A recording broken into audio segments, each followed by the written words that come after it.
Hello and welcome. आप सभी का आपके प्यारे से चैनल सी फॉर केमिस्ट्री पे स्वागत है।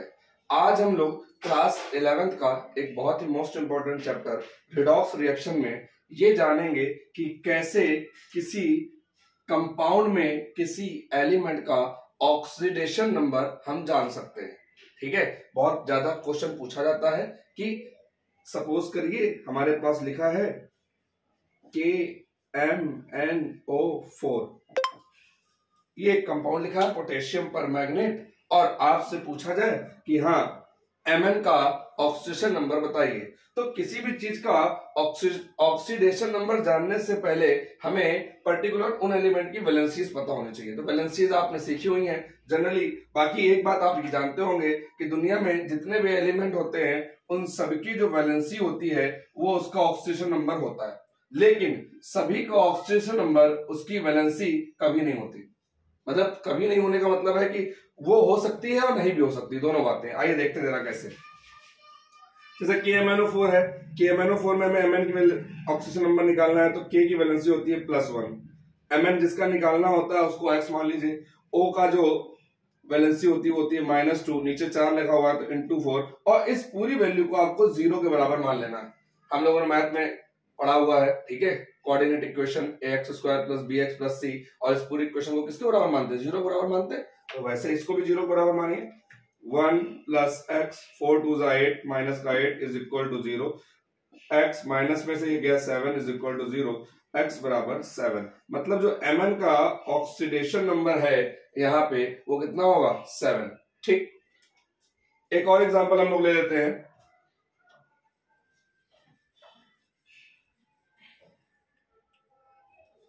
छोटा सा एग्जांपल, HNO3 नाइट्रिक एसिड, इसमें हमें N की निकालनी है। तो N की निकालने के लिए क्या करें हम? पहले इसको +1 माने, इसको x माने, इसको -2 × 3 = 0। +1 + x -6 = 0। ये 6 इधर बन गया, x -5 = 0। तो x बराबर कितना हो जाएगा? 5। x बराबर कितना हो जाएगा? 5। देखिएगा, बहुत इंपॉर्टेंट है, समझ में आएगा आपको। उसके बाद नेक्स्ट हम लोग जो है एक दूसरा कंपाउंड ले लेते हैं। नेक्स्ट तीसरा नंबर हमने ले लिया K2Cr2O7 पोटेशियम डाइक्रोमेट। ठीक है, और कायदे में समझिएगा क्या करना है। K है, K के पास कितना है? 2, तो K का खुद का होता है कितना? +1, नीचे 2 लगा × 2। Cr का निकालना है, Cr को मान लिया x, क्या मान लिया? x, साथ में 2 लगा, इसका मतलब क्या हो जाएगा? एकदम मैथमेटिक्स के तरीके 2x +7 -2 × 7 = 0।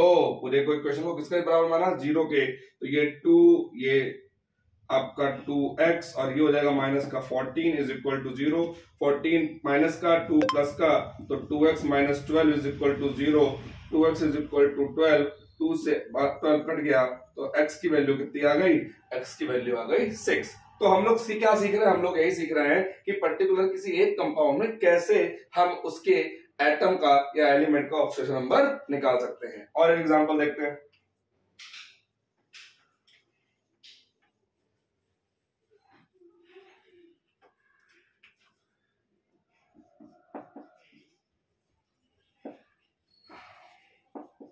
K4FeCN6।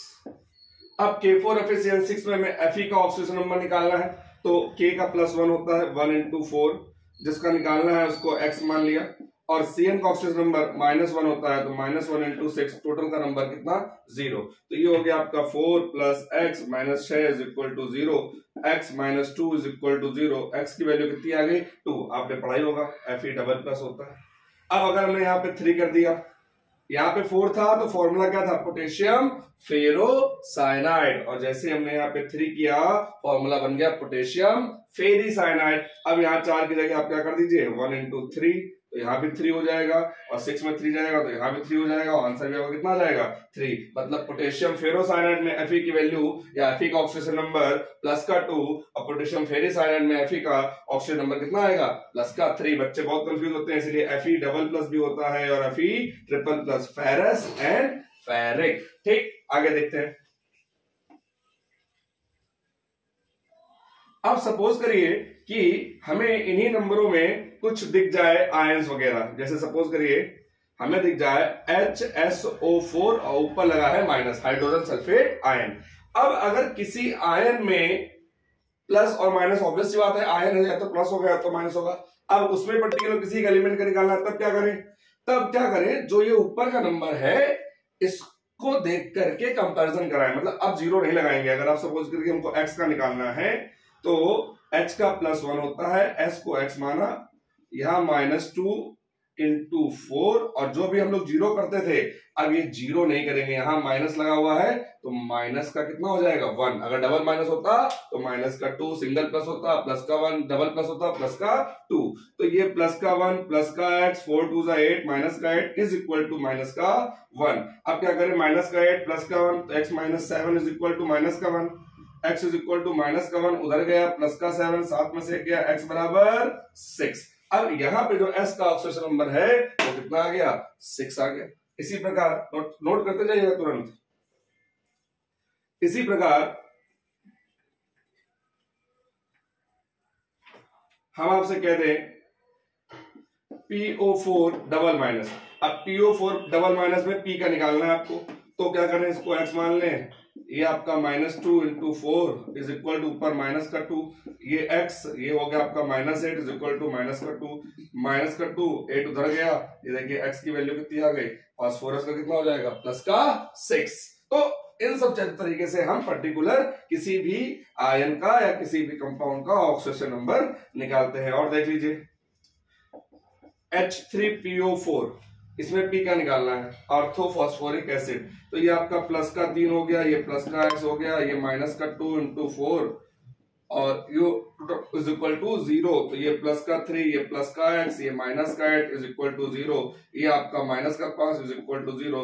तो x की वैल्यू कितनी आ गई, प्लस का 5, H3PO4। अगर यहाँ पे हम PO3 कर दे, ऑर्थोफॉस्फोरस एसिड, क्या कर दे, ऑर्थोफॉस्फोरस एसिड, तो यहाँ पे कितना करा दें हम, इसकी जगह 3 कर दें, यहाँ पे 6 कर दें, और 6 में 3 गया तो बचेगा कितना, 3। मतलब फास्फोरस में अब यहाँ पे कितनी हो जाएगी वैल्यू, 3। मतलब जब हम H3PO4 का करा रहे थे तो x की वैल्यू 5 मिल रही थी, मतलब ऑक्सीजन नंबर 5 था।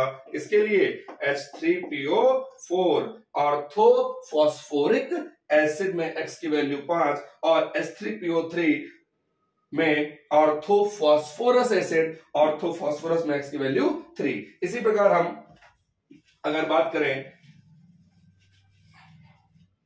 हम ले ले H2SO4, H2SO4 सल्फ्यूरिक एसिड। तो सेम कंडीशन, +2 S का निकालना है, प्लस x, सीधे सीधे -8 मान लें is equal to 0, x - 6 is equal to 0, x is equal to 6।